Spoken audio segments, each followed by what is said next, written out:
Salmo 104, nós vamos ler os primeiros 4 versículos.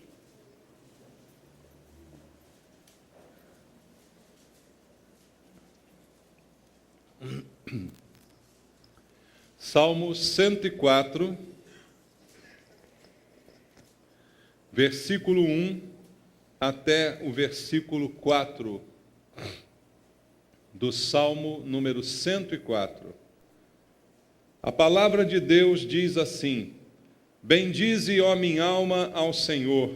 Senhor, Deus meu, como Tu és magnificente, sobrevestido de glória e majestade, e coberto de luz como de um manto.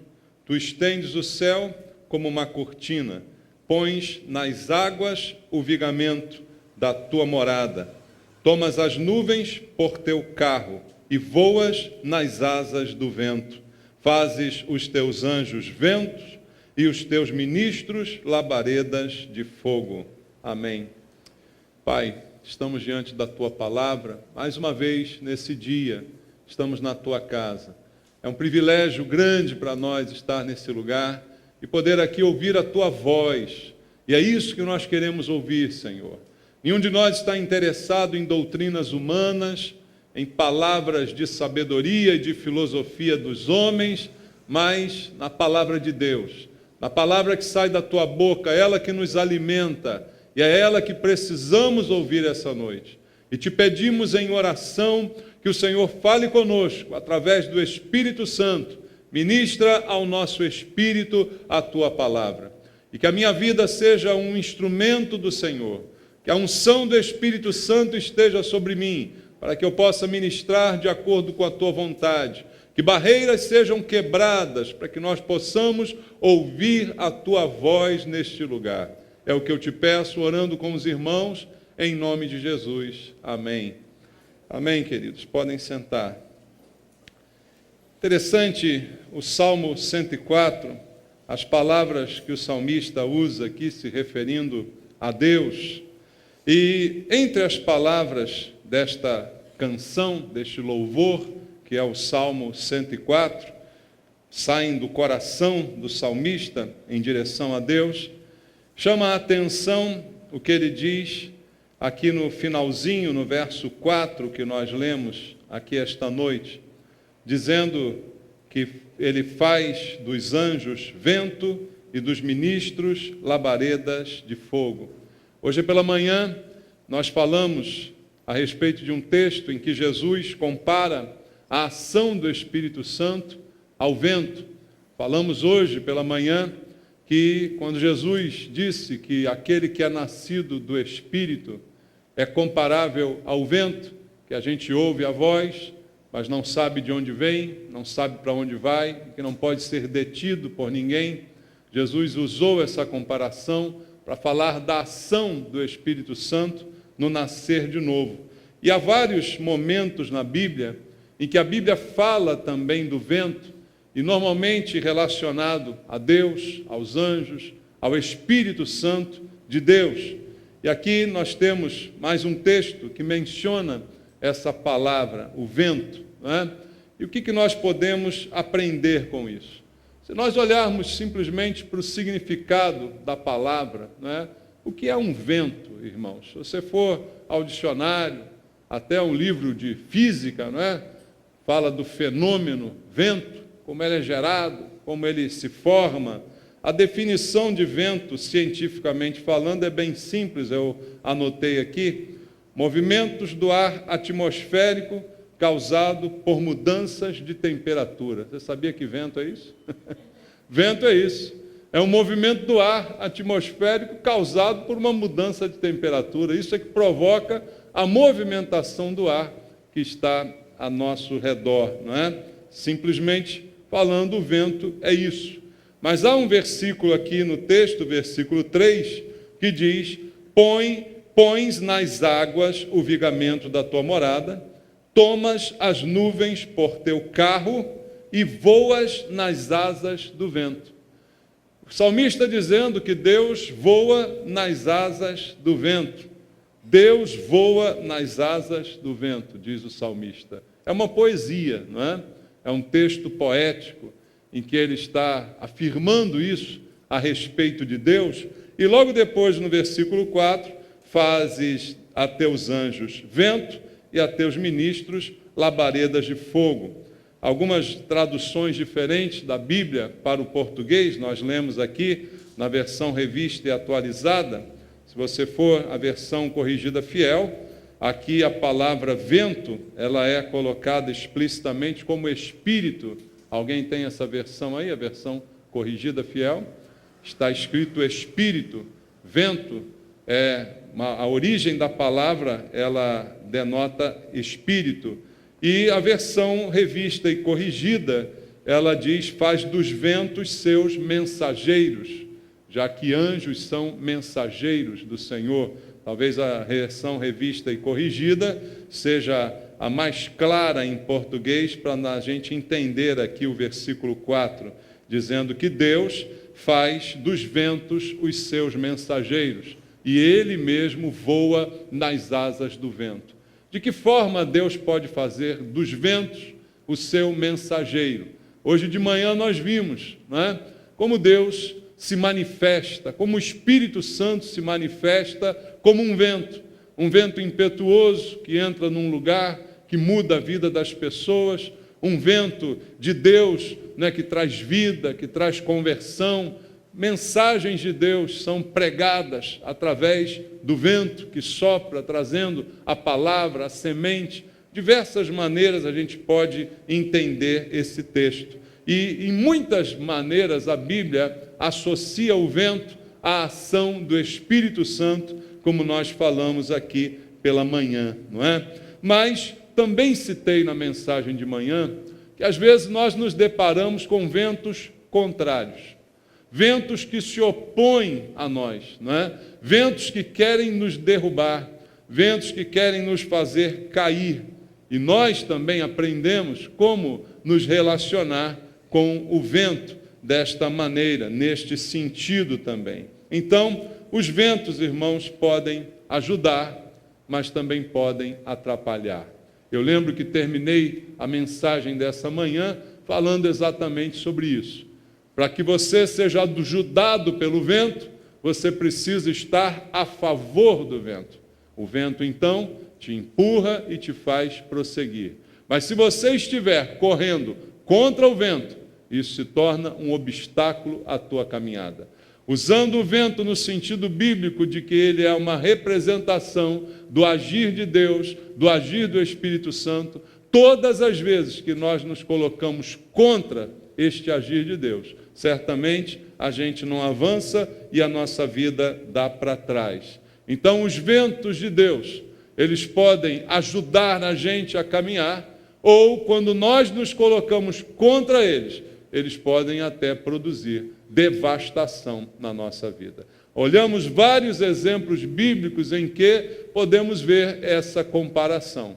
Quando eu estou a favor de Deus, Deus também está a favor de mim. Mas quando eu me coloco contra Deus, certamente Deus se coloca contra mim. Eu citei o texto em que Jesus nos disse que quem comigo não ajunta, espalha. Quem não é por mim, é contra mim. Então não há um meio termo em que eu não ajude nem atrapalhe. Se eu não ajudo, já estou atrapalhando. Se eu não estou a favor do vento de Deus, eu estou contra. Eu me torno um anteparo. Eu me torno um obstáculo para aquilo que Deus deseja fazer. Então, há algumas lições que nós podemos tirar desse vento do Espírito de Deus, da ação de Deus na nossa vida, daquilo que Deus pretende fazer na vida de cada um de nós. E o que eu preciso entender e conhecer, como diz o salmista, é que Deus voa nas asas do vento, porque os ventos estão sob o controle de Deus. Citei o texto de manhã também, em que Jesus estava no barco, e o barco foi atacado por ventos, mas ele, ao se levantar, o que fez? Repreendeu o vento, repreendeu as ondas, e todo o perigo passou. Você conhece esse texto?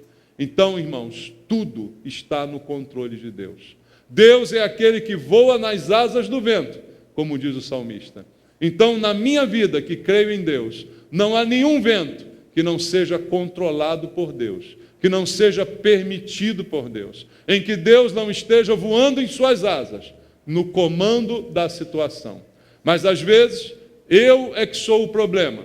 Ou eu vou no fluxo desse vento, ou eu me coloco como barreira e como anteparo. E então eu vou experimentar ou a bênção ou os problemas que vêm de nós nos tornarmos opositores àquilo que Deus deseja fazer. Então, eu preciso entender por essa mensagem que Deus está no controle do vento da minha vida. Amém, irmãos?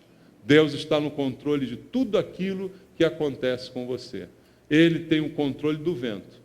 O texto bíblico diz que os discípulos espantados perguntaram: quem é este que até o vento e o mar lhe obedecem? Quem é este, irmãos? Quem é? Jesus. O vento e o mar obedecem ao seu comando. Ele voa nas asas do vento. Ele tem toda a natureza sob o seu comando, não é? E eu preciso crer nisso e preciso aprender a entender o agir de Deus até nos ventos que sopram sobre a minha vida, sobre a sua vida.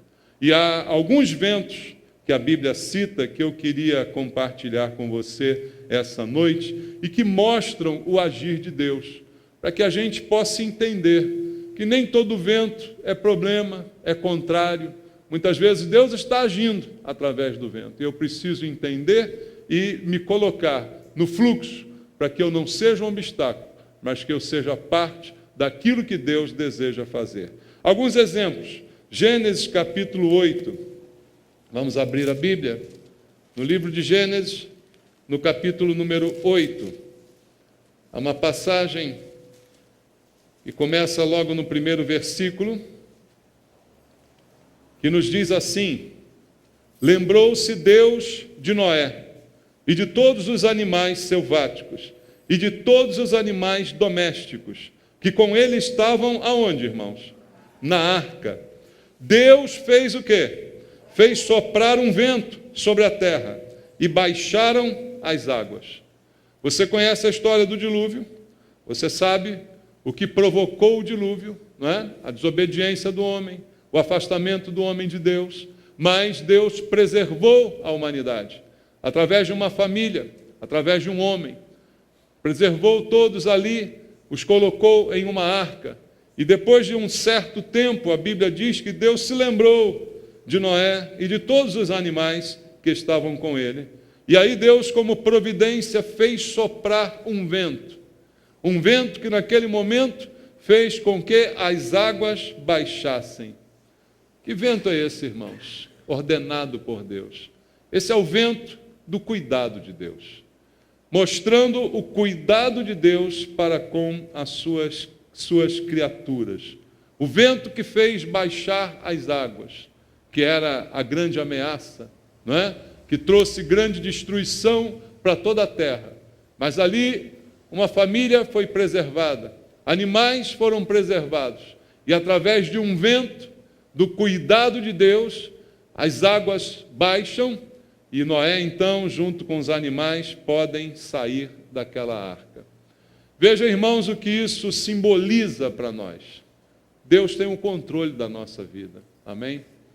Talvez, às vezes, a gente possa se sentir um pouco desconfortável, como eu creio estavam Noé, sua família e os animais naquela arca. O que você acha desse episódio, hein, irmão? Pensou nele já? Era um cruzeiro? Era um navio de luxo? Era um cruzeiro cheio de serviços a bordo? Era um lugar confortável para se ficar, não é? Você acha que era? Não. Às vezes eu faço até uma comparação entre a igreja e a arca de Noé. Você já me ouviu falar disso? Dessa comparação? É muito parecido, porque fora da arca de Noé, o que está acontecendo?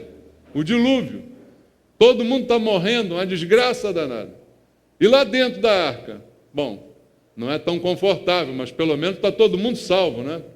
O cheiro não é muito bom. Você já pensou no cheiro dentro da arca? Alguém já pensou nisso? Quantos dias dentro daquela arca, um monte de bicho, tudo limpinho, tomando banho todo dia, né? Não estava. Fazendo suas necessidades ali dentro, ou não? O que você acha? Estavam. E você já viu o bicho fazendo necessidade? Fede? Olha, pode ser que realmente seja fedorento, mas homem fede mais. Você sabia disso? Ah, fede mais. Você já andou no campo e viu fezes de vaca pelo chão? É muito mais cheiroso que se o campo tivesse coberto de fezes de gente. Posso garantir isso para você. Que assunto desagradável essa noite, né, pastor? Mas é só para você entender a realidade da arca de Noé. Não era uma realidade muito romântica, né? Era complicado. Assim é a igreja. A igreja não é o lugar mais cheiroso do mundo, irmão. Sabe por quê? Tem gente aqui dentro. Tem gente na igreja? Você é gente? Todos somos. E gente é um bicho complicado. Gente às vezes fede, né? Gente às vezes faz umas bobagens, né? Que deixa os seus rastros. Mas uma coisa eu garanto para você, fora da igreja é muito pior. Fede muito mais e a destruição é muito maior. Assim era a arca de Noé. Não era uma maravilha, mas era um lugar de salvação. Porque fora dela não havia salvação. Fora dela só havia destruição. E aí, trazendo para a vida da gente, às vezes, irmãos, a gente está numa situação assim como essa, não é? Parece que as águas vão nos submergir, parece que a gente está cercado de problema por tudo que é lado, e eu imagino Noé, dentro daquela arca, para onde ele olhava, ele via o quê? Água. É diferente você estar num barco, não é? Você está num barco, no oceano, você vê a água toda, mas de repente você chega, você vê uma ilha, você vê uma terra, um lugar, mas Noé não, as águas subiram até cobrir tudo. Então Noé, aonde olhava, via água. Às vezes a vida da gente está assim, né? Você olha para tudo que é lado e você só vê problema. Você só vê dificuldade. Você só vê destruição ao seu redor, não é? Parece que as águas vão estar tomando conta de tudo e daqui a pouco, questão de tempo, vai entrar no nosso barco e a gente vai afundar também. Mas a Bíblia diz que Deus manda um vento. Deus está voando nas asas do vento, como diz o salmista. Você crê nisso, meu irmão? Então, mesmo quando você está nessa situação, Deus sopra um vento de cuidado. O cuidado de Deus. O cuidado de Deus não começou quando Ele soprou o vento. O cuidado de Deus começou quando Ele botou aquele povo todo na arca. Entendeu isso? O cuidado começou lá atrás. Lá antes de entrar na arca, quando ele mandou Noé construir a arca, já começou o cuidado. Mas durante a arca, durante a construção, durante a navegação, a situação não era nada boa. Assim acontece na vida da gente. Mas Deus está cuidando de você antes de você perceber que Ele já cuidava de você. Amém?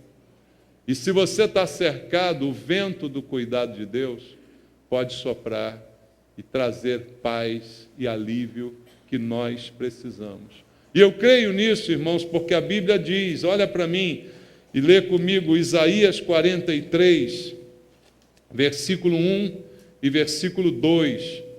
Todo mundo conhece esse texto, a gente às vezes repete, fala, mas esse texto é preciso ser crido. Isaías 43 diz assim: mas agora sim diz o Senhor, que te criou, ó Jacó, que te formou, a Israel. Não temas. Por quê? Porque eu te remi, chamei-te pelo teu nome, tu és meu. Quando passares pelas águas, eu serei contigo. Quando pelos rios, eles não te submergirão. Quando passares pelo fogo, não te queimarás, nem a chama arderá em ti. Você crê nisso? Isso, irmãos. Agora, dentro da arca de Noé, olhando para todo lado e vendo água, é hora de crer nisso, né?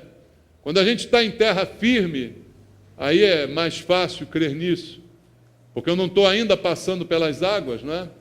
Mas o que a Bíblia diz é que se eu passar pelas águas, elas não me submergirão, porque Deus está cuidando de mim.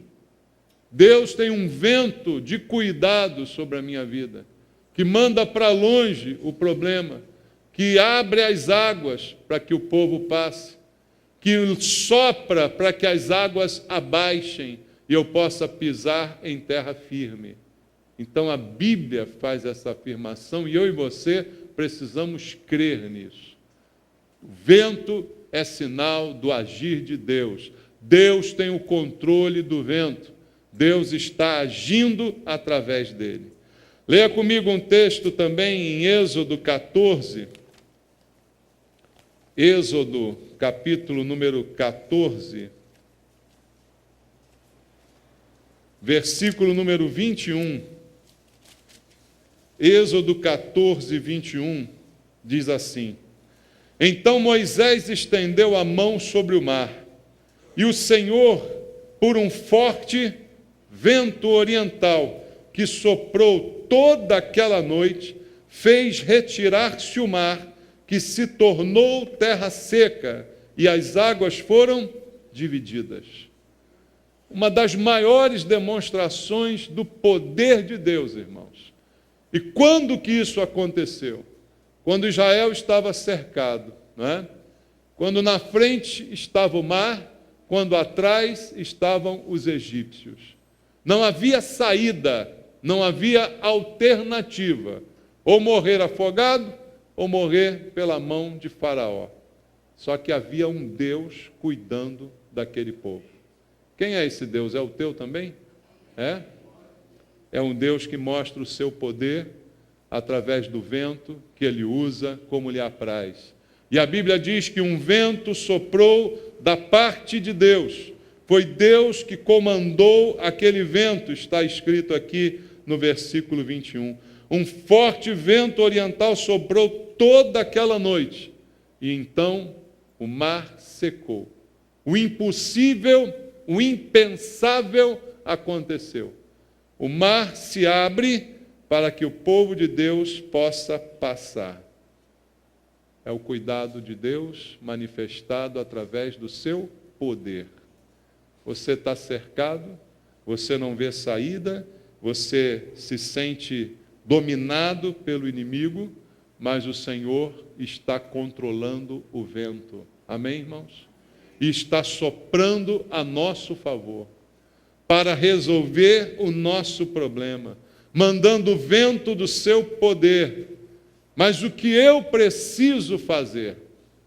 A minha parte, eu não consigo abrir o mar. Eu não consigo lutar contra os egípcios. São maiores e mais poderosos do que eu, e o mar é intransponível. Eu não tenho condição, mas o que eu posso e devo fazer? Esse texto também nos ensina no versículo 15. Veja só o que Deus fala com Moisés antes de abrir o mar. Disse o Senhor a Moisés: Por que clamas a mim? Dize aos filhos de Israel que façam o quê? Que marchem. Olha que resposta, não é? O povo está amedrontado, tem um inimigo vindo, tem um mar na frente, não tem saída. E Moisés está também ali clamando a Deus por uma solução, por uma saída, por uma resposta. E a resposta de Deus é: Moisés, por que você está clamando? Diz ao povo para marchar. Parece bonito isso na Bíblia, não é, irmãos? Mas eu gosto de pensar, eu lá no lugar de Moisés. Pensa você lá, você está orando, olha, Senhor, está vindo os egípcios, na frente está o mar, não tem jeito, não tem saída, estou perdido. Eu e todo mundo que o Senhor botou aqui. Aí Deus fala assim para você: olha, por que você está clamando? Manda o povo marchar. Mas marchar para onde? O que está na frente? O mar. E aí Moisés, com a maior cara de pau do mundo, tem que chegar para o povo e dizer assim: olha, Deus disse para a gente marchar. Mas marchar para onde, Moisés?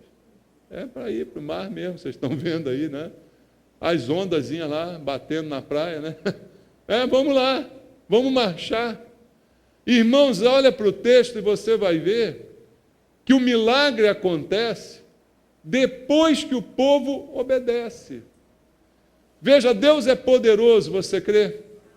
Deus controla o vento, você crê? vai controlar. Quando você estiver cercado, quando você estiver em dificuldade, Deus vai fazer, porque é Deus. Mas você tem que marchar. Você tem que ter fé para marchar diante de um mar, não diante de um caminho aberto. Ah, irmão, depois que Deus abriu o mar, aí é mais fácil passar, né? Aí você vai até correndo, né? Deixa eu correr logo antes que o mar feche. Mas o difícil é marchar quando o mar ainda está fechado. Isso é a fé. A Bíblia diz que a fé é a certeza das coisas que se esperam e a convicção dos fatos que eu não vejo. Eu não vejo o mar aberto, mas eu tenho certeza que ele vai abrir. Eu tenho convicção que eu espero que ele abra, então eu vou. É isso que é requerido de nós. Deus está controlando o vento, é o que a mensagem está dizendo para nós hoje. Deus é cuidadoso conosco, faz as águas baixarem quando eu penso que vou morrer afogado. Deus é poderoso para fazer o mar abrir e eu passar a pé enxuto, mas a minha parte é marchar, ainda quando o mar está fechado. A minha parte é crer. Veja, irmãos, o que Deus requer de nós. Deus que tem tudo, Deus que faz tudo, Deus que é todo-poderoso, o que Ele quer de mim? O que eu tenho para dar para Deus, que Deus já não tenha? Pensa nisso. Um sacrifício? Um dinheiro? O que eu vou chegar para Deus com o quê? Ele tem tudo. A única coisa que agrada a Ele é o fato de eu crer nele. A única coisa que eu posso dar a Ele é a minha fé. É por isso que a salvação é pela fé, não é por obras para que ninguém se glorie. Imagina que coisa louca eu me gloriar de que eu dei alguma coisa. Ó Senhor, eu fiz aqui um sacrifício, eu fiz aqui um trabalho, olha só, estou lhe dando, me dá a minha salvação aí. Deus está precisando de alguma coisa de mim? Não está precisando de nada, então não vai me dar nada, vai me dar etapa. Entendeu? Mas quando eu dou a Ele a minha fé, isso agrada a Ele. Porque isso é algo que Ele pode receber de mim. E a fé é a minha certeza, a minha convicção de coisas que eu ainda não vejo claras na minha frente. Mas acredito e marcho, e avanço, e não volto, não me acovardo, não tenho medo. Isso é que agrada a Deus. Eu estou te falando do Deus que controla os ventos, irmãos, que voa nas asas do vento, que faz soprar o vento para baixar o mar, que faz soprar o vento para abrir o mar para eu passar, mas eu preciso crer e marchar, porque na hora certa Deus manda o vento. Amém? Nem antes nem depois, mas eu preciso primeiro marchar. O marchar é a minha fé em ação. Por isso a Bíblia também diz que a fé sem obras é o quê? É morta. O que é a fé sem obras? É a fé sem ação. É a fé só dita. Ah, eu creio em Deus, Deus, não sei o que e tal. Mas e a ação? A ação é fazer isso, é marchar diante de um mar fechado. Essa é a obra que realmente reflete a minha fé. O fato de eu crer em Deus me faz tomar atitudes dessa maneira. E é essa a única coisa que é requerida de nós. Há um outro vento que eu quero compartilhar contigo, está em Números. Números capítulo 11, também nos conta uma história muito interessante, a gente já pregou aqui, que tem muita lição para nós. Números 11, versículo 31, diz assim: Então soprou um vento, de quem era esse vento? Do Senhor, e trouxe codornizes do mar, e as espalhou pelo arraial, quase caminho de um dia a seu redor, cerca de 2 côvados sobre a terra. Um vento de provisão de Deus. O único problema desse texto, irmãos, é que esse vento foi consequência de uma rebeldia, né? Foi consequência de uma murmuração, de um povo que chorava de barriga cheia, que reclamava não de não ter o que comer, mas do que estava comendo, né? Da qualidade do que estava comendo, ignorando que aquilo que estava dando era Deus. Então, esse povo que reclamou e que murmurou contra Deus, recebeu esse vento.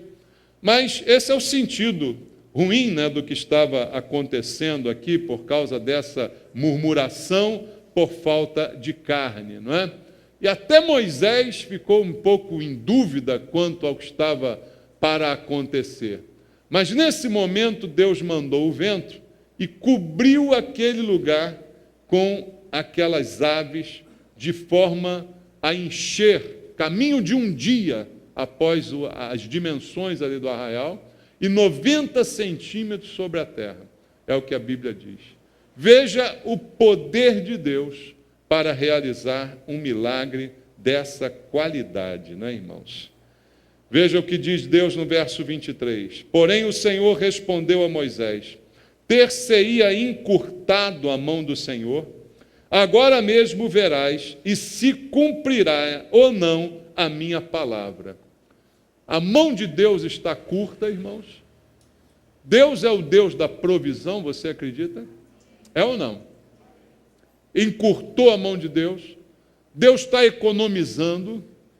Deus está com poucos recursos que não possa nos dar o que é necessário para a gente sobreviver. Eu não acredito nisso. Porque o meu Deus é o Deus da provisão. É o seu Deus? Você já leu o Salmo 23? O Senhor é o meu pastor, nada me faltará. Por quê? Porque Ele é o Deus da provisão. E se necessário, Ele sopra e o vento traz a provisão de Deus para a nossa vida. No exemplo aqui do texto, aquilo foi em forma de juízo sobre eles. Porque choravam de barriga cheia, então Deus deu muito mais do que eles precisavam, só para mostrar o seu poder. Irmãos, eu não creio que Deus hoje precise fazer isso conosco, amém? Porque nós conhecemos o poder de Deus. Se conhecemos o poder de Deus, conhecemos a provisão de Deus, agora nós precisamos confiar nessa provisão. Confiar na provisão de Deus sobre a nossa vida. Não dizemos, olhando para a Bíblia, que Deus é o dono de todo o ouro e de toda a prata, é o dono de todas as codornizes do mundo, irmãos, de todos os recursos do mundo, e Ele controla o vento. Quando Ele quer e da forma que Ele quer, o vento sopra e traz a provisão de Deus para a nossa vida. Mas, como eu disse no exemplo anterior, eu preciso marchar, eu preciso confiar na provisão de Deus. Deus nunca incentivou ninguém a ficar esperando o vento soprar para a codornize cair na tua porta, entendeu? Deus nunca incentivou ninguém a ficar esperando cair do céu alguma coisa. Embora Ele diga, abrirei as janelas dos céus e derramarei sobre vós bênção sem medida. Mas isso não é um estímulo para que a gente nada faça e fique esperando cair do céu. A nossa fé nos leva a agir, nos leva a marchar, nos leva a trabalhar. Mas eu trabalho confiando na provisão de Deus, que é poderoso para sustentar, para multiplicar o fruto do meu trabalho, para soprar com a provisão que eu necessito. Você crê nisso, meu irmão? Deus é Deus de provisão, e Ele controla os ventos, e Ele pode trazer a provisão que nós precisamos. A única coisa que é requerida, fé. Diz a Bíblia, sem fé é impossível agradar a Deus. Crê nisso? É preciso fé, é preciso confiança. E um último vento que eu quero citar para você, é um que eu citei hoje pela manhã, Atos capítulo 2, versículos de 1 a 4. Um aspecto deste vento eu quero ressaltar essa noite. Atos capítulo 2 diz assim: ao cumprir-se o dia de Pentecostes, estavam todos reunidos no mesmo lugar. De repente veio do céu um som, como de um vento impetuoso, e encheu toda a casa onde estavam assentados. E apareceram distribuídas entre eles línguas como de fogo, e pousou uma sobre cada um deles. Todos ficaram cheios do Espírito Santo, e passaram a falar em outras línguas, segundo o Espírito lhes concedia que falassem.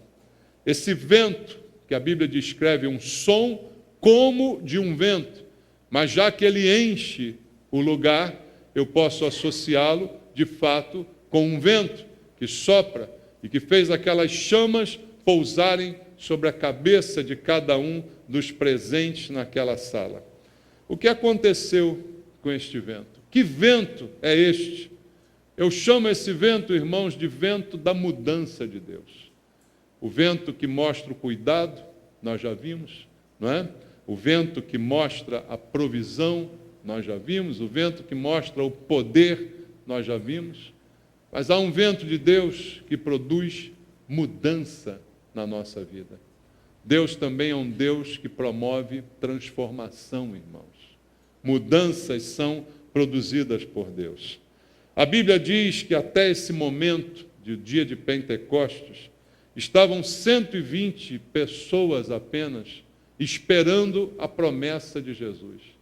De tantas pessoas que Jesus abençoou, curou, tocou, apenas 120 permaneceram à espera da promessa feita pelo próprio Senhor Jesus. 120 pessoas reunidas há 10 dias, esperando o cumprimento de uma promessa feita por Jesus. E de repente, sem ninguém esperar, apesar de estarem esperando, né? Mas inesperadamente, acontece o que está escrito aqui nos versículos que nós acabamos de ler. Aquelas 120 pessoas são tomadas pelo poder de Deus, são atingidas pelo poder de Deus, e a vida dessas pessoas mudou definitivamente e para sempre, por uma ação de Deus naquele momento em suas vidas. Se você olhar um pouquinho para a história, você verá que antes disso, os discípulos, logo após a crucificação de Jesus, estavam com medo, tinham medo do que iria lhes acontecer, estavam temerosos. Mesmo depois que Jesus ressuscitou, muitos não acreditaram, a Bíblia diz isso para a gente, até que Jesus aparece para eles. Mesmo depois de aparecer, um ainda, Tomé, não acreditou naquilo que lhe foi contado. E isto tudo a Bíblia narra. Por quê? Incredulidade, medo, incerteza, dúvidas no coração de cada um deles. E mesmo depois de andarem com Jesus algum tempo, depois da ressurreição, ainda faltava alguma coisa, é o que a Bíblia diz. Faltava poder para que aquelas pessoas que saíram do medo, da incerteza, da dúvida, pudessem agora ser testemunhas de Jesus. Testemunharem. Por isso o livro de Atos dos Apóstolos, no início, no capítulo 1, no versículo 8, o Senhor Jesus faz a promessa que eles ficaram 10 dias esperando o seu cumprimento. Jesus diz: mas recebereis poder ao descer sobre vós o Espírito Santo, e sereis o quê? Minhas testemunhas, tanto em Jerusalém, quanto em Judeia e Samaria e até os confins da terra. Aquelas pessoas antes fracas, medrosas, duvidosas, receosas, iam receber poder para se tornarem testemunhas, não só naquela cidade, mas por todos os lugares, até os confins da terra. Irmãos, esse é o vento da mudança de Deus, da transformação de Deus, que Ele quer fazer também na nossa vida. Deus não quer ser apenas o que cuida de você, o que te dá provisão, o que manifesta poder para fazer milagres na sua vida, mas também é aquele que quer soprar sobre você o Espírito Santo, para que você receba poder para se tornar uma testemunha de Jesus, aonde você estiver, para que você tenha certeza da sua fé, para que você tenha convicção da verdade, para que você possa realmente testemunhar de Jesus. É isto que a Bíblia fala ser a obra maior do Espírito Santo, a nossa conversão, irmãos, e a nossa transformação em testemunhas de Jesus. Aí eu volto ao texto que eu li hoje pela manhã, João, capítulo 3, versículo 8. Está escrito em João, capítulo 3, verso 8. O vento sopra onde quer. Ouves a sua voz, mas não sabes de onde vem, nem para onde vai. Assim é todo que é nascido do Espírito. Se você é salvo, você é um nascido do Espírito. Cumpriu-se na sua vida o que Jesus disse a Nicodemos: é necessário nascer de novo. Quem é salvo não é salvo porque entrou para a igreja. É salvo porque nasceu de novo. Porque nasceu do Espírito, porque recebeu do Espírito o poder transformador, porque recebeu esse sopro de Deus na sua vida, porque se tornou templo do Espírito Santo, para que o Espírito Santo possa atuar agora através de você. Deus não é só Deus de provisão, de poder, de cuidado. Deus é Deus de transformação, irmãos. E cada cristão hoje é um cristão transformado, nascido de novo. Eu gosto desse termo. Lá nos Estados Unidos, os cristãos dizem assim. Quando se identificam como cristãos, eles dizem cristão nascido de novo. É nascido de novo, senão não é cristão. Cristão por quê? Porque frequenta a igreja? Cristão por quê? Porque vai no culto, porque canta louvor? Não. Cristão é o nascido de novo, nascido do Espírito, obra do Espírito Santo de Deus, que soprou sobre você, te convenceu pela palavra do pecado, da justiça e do juízo, transformou a tua vida e agora está mudando a tua vida. É isso que Deus quer fazer conosco, irmãos. Esse poder que transforma. E eu termino voltando ao Salmo 104, que nós lemos aqui no início dessa mensagem, porque o versículo 3 diz que ele voa nas asas do vento, mas o versículo 4, como nós lemos aqui na versão corrigida, revista e corrigida, faz dos ventos seus mensageiros e dos seus ministros labaredas de fogo. Quem são os ministros de Deus hoje, irmãos? Somos nós. Ministro é aquele que serve. Você é ministro se você serve ao Senhor. E a Bíblia diz que nas mãos de Deus você se torna uma labareda de fogo. Leu o texto em Atos 2? Labaredas de fogo pousaram sobre a cabeça de cada uma daquelas pessoas, para que elas se tornassem testemunhas de Jesus. Deus é quem faz dos seus ministros labaredas de fogo. Hoje somos nós, os ministros de Deus, que esse vento de Deus sopre sobre a sua vida, para que você se torne esse instrumento de poder nas mãos de Deus. Que Deus não seja apenas o teu provedor, o poderoso que age na tua vida, aquele que cuida de você, mas que Ele seja também aquele que te transforma, que muda a tua vida, que te faz nascer de novo para viver de uma maneira completamente diferente. Antes um medroso, duvidoso, agora um poderoso, agindo no poder do Espírito Santo para testemunhar a respeito de Jesus. Amém? Que Deus nos abençoe com a sua palavra em nome de Jesus.